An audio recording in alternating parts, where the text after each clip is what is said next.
Welcome back to my new video and in this video we are going to talk about the sphygmomanometer कि उसका use कैसे करते हैं, उसे हम लोग कैसे उसका यूज करके बीपी को मेजर करते हैं, कैसे कैसे स्टेप में सारी चीज़ें इस वीडियो में क्लियर होगा। हमारे पास एक डायमंड कंपनी का स्फैग्मोमैनोमीटर है जिसे हम लोग आज इसे यूज करने वाले हैं। सो ये तो पैक है, चलिए इसे खोलते हैं। सो पास लेना। सो जो ये हमारा पे है, ये यहाँ पे जो ये एक स्विच है जिसे प्रेस करने पे ये ओपन होता है। ठीक है, मैंने प्रेस किया, ये ओपन हो गया। ठीक है, ये कुछ ऐसा देखने को मिलेगा आपको, ऐसा स्फैग्मोमैनोमीटर। इसमें सबसे पहले मैं आपको पार्ट्स का सब कुछ मैं इंट्रो दे देता हूँ, एक्चुअली ये कैसे कैसे क्या क्या होता है। सो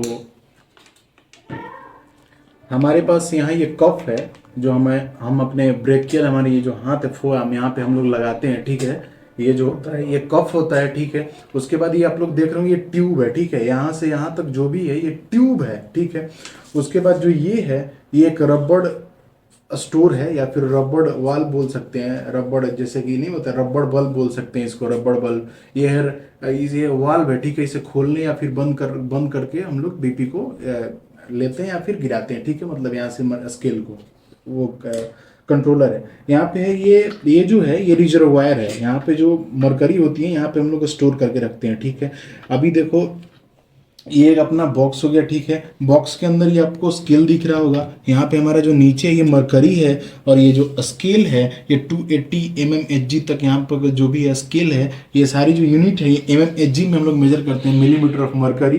तो सो हम लोग अब किसी पेशेंट को लेंगे और आपको बताएं कि इसका यूज कैसे करते हैं, कैसे हम लोग बीपी को मेजर करते हैं। ठीक है, बीपी मेजर करने के लिए दो चीज रहना चाहिए हमारे पास, एक होना चाहिए स्फैग्मोमैनोमीटर और एक होना चाहिए हमारे पास स्टेथोस्कोप। ठीक है, तो अभी हम लोग जानेंगे कि कैसे हम लोग बीपी मेजर करते हैं। इंडिविजुअल कोई है, उन्हें मैं आपको बताऊंगा कैसे बीपी चेक किया जाता है। तो हमारे पास ये जो कफ है उसको हम लोग ऐसे पकड़ेंगे और जो भी इंडिविजुअल है उनके हाथ को ऐसे अपोजिट करके, जो ब्रेकियल है यहाँ पे ब्रेकियल आर्टरी, उसको यहाँ पे ऐसे चेक करके। ठीक है, उसके बाद जो ट्यूब है, ये जो डबल ट्यूब निकला हुआ है, इसको ऐसे डायरेक्शन में रखेंगे यहाँ पे हाथ पे। ठीक है, और जो ये ब्रेकियल है ये यहाँ से मुड़ना चाहिए, तो यहाँ से थोड़ा सा ही स्पेस रहना चाहिए। उसके बाद ये करके हम लोग इसको ऐसे करते हैं। ठीक है, ये अपना जो कफ है उसको हमने बाइंड कर लिया। अब हम लोग स्टेथोस्कोप लेते हैं। स्टेथोस्कोप को मैंने बताया था कि कौन किस तरीके से लगाया जाता है, ऐसे करके। ठीक है, तो मैं ऐसे करके लगा लेता हूँ। उसके बाद इसको हम ऑन कर लेंगे, यहाँ से मेरा ऑन है। ठीक है, उसके बाद हम यहाँ पे इसको इंसर्ट करेंगे। इंसर्ट करने के बाद जो ये हमारा ये रबड़ है और यहाँ पे जो वाल्व है इसको हम लोग टाइट करेंगे, इसको कस देंगे पूरी तरीके से। उसके बाद हम लोग इसे पुश करेंगे। ठीक है, तो यहाँ पे आप दिखा दो उनको, जब मैं पुश कर रहा हूँ ना तो ये मरकरी ऊपर की तरफ जा रहा है, देखो। तो हमें एटलीस्ट 200 तक लेके जाना है, 220 तक। उसके बाद ये जो वाल्व है ना, इसे धीरे धीरे करके हमें खोलना है। ठीक है, रिलीज करना है प्रेशर को। तो जो हमारा मरकरी है वो नीचे आएगा, आप लोग जैसा कि देख सकते हैं।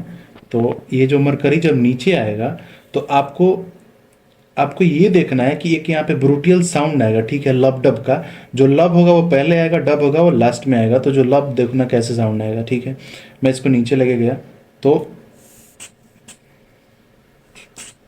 यहाँ पे 120 पे ये जो मरकरी है फ्लक्चुएट हो रहा है, मेरे को यहाँ पे साउंड सुनाई दे रहा है। ठीक है, तो अब मैं इसको नीचे, यानी कि हमारा जो सिस्टोलिक है वो 120 है। उसके बाद मैं नीचे लेके जाता हूँ तो आप लोग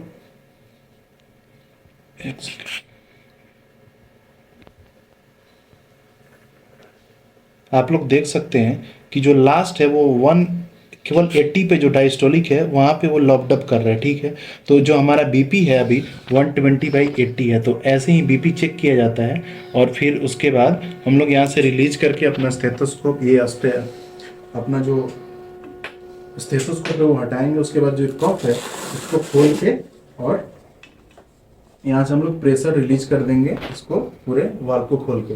तो अगर ये वीडियो आपको इन्फॉर्मेटिव लगा तो हमारे चैनल को लाइक करें, सब्सक्राइब करें and don't forget to press the bell icon.